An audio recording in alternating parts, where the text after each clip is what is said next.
Iran विरुद्ध Israel आणि America युद्धाचे परिणाम आता आपल्याला इंधनावरती झाल्याचं पाहायला मिळतंय।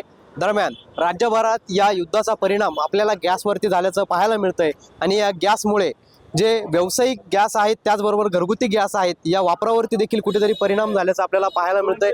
नागरिकांना अशा परिस्थितीमध्ये मोठ्या प्रमाणात गॅस टंचाई जी आहे ती निर्माण झाल्याचं पाहायला मिळतंय आणि याच मुद्द्यावरती त्याचबरोबर गॅस सिलेंडर दरवाढीच्या मुद्द्यावरती राज्यभरात विरोधकांकडून आंदोलन केलं जात आहे। आज सकाळीच नाशिकमध्ये काँग्रेसचे प्रदेशाध्यक्ष हर्षवर्धन सपकाळ यांच्या उपस्थितीत त्र्यंबकेश्वर येथे आंदोलन करण्यात आलं होतं। त्यानंतर आता ठाकरेंच्या शिवसेनेकडून देखील नाशिकमध्ये मध्यवर्ती कार्यालयाबाहेर आंदोलन केलं जात आहे। दरम्यान या गॅस दरवाढीचा निषेध जो आहे तो चूल पेटवून केला जात असल्याचं आपल्याला पाहायला मिळतंय। आपण जर या ठिकाणी बघितलं तर अशा पद्धतीने या ठिकाणी चूल जी आहे ती पेटवण्यात आलेली आहे।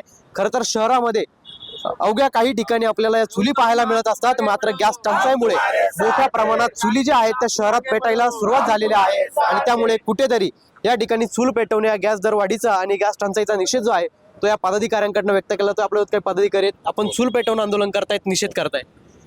खरोखर आहे। आता आपण बघत असेल का जो गॅस दरवाढीमध्ये जो हे झालेला आहे आणि जो जागतिक पातळीवर नरेंद्र मोदी जे आहे जे वॉर चालू आहे तर यांनी ट्रम्प सरकारला हे सरेंडर झालेले आहे आणि आपण बघत असाल की आज पण गॅसच्या दरात 60 रुपयांनी वाढ झालेली आहे आणि हॉटेल व्यावसायिक असेल जे केटरिंगवाले असेल येणाऱ्या काळात लग्न सराई आहे तर बुकिंग मोठ्या प्रमाणात घेतलेले आहे तर सगळ्यांना याचा खूप मोठा फटका बसणार आहे। आणि आपण सांगितलं होतं की आमच्याकडे 6 महिन्याचा साठा आहे, तो 6 महिन्याचा साठा गेला कुठे? आज जर गॅस टाकीची बुकिंग केली तर 25-25 दिवसाची वेटिंग आहे, भाववाढी होते। या तर आम्ही या मोदी सरकारचा जाहीरपणे निषेध करत आहे आणि आमच्या शिवसेना उद्धव बाळासाहेब ठाकरे व युवा सेनेच्या वतीने आम्ही इथं जाहीरपणे निषेध करत आहोत। नक्कीच आपण जर बघितलं तर हे संपूर्ण आपल्याला युवा सेनेचे पदाधिकारी संतप्त झाल्याचं पाहायला मिळतंय आणि या ठिकाणी आज गॅस दरवाढीचा आणि गॅस टंचाईचा निषेध जो आहे तो चूल पेटवून व्यक्त करण्यात आलाय। पवन येवले, TV9 मराठी, नाशिक।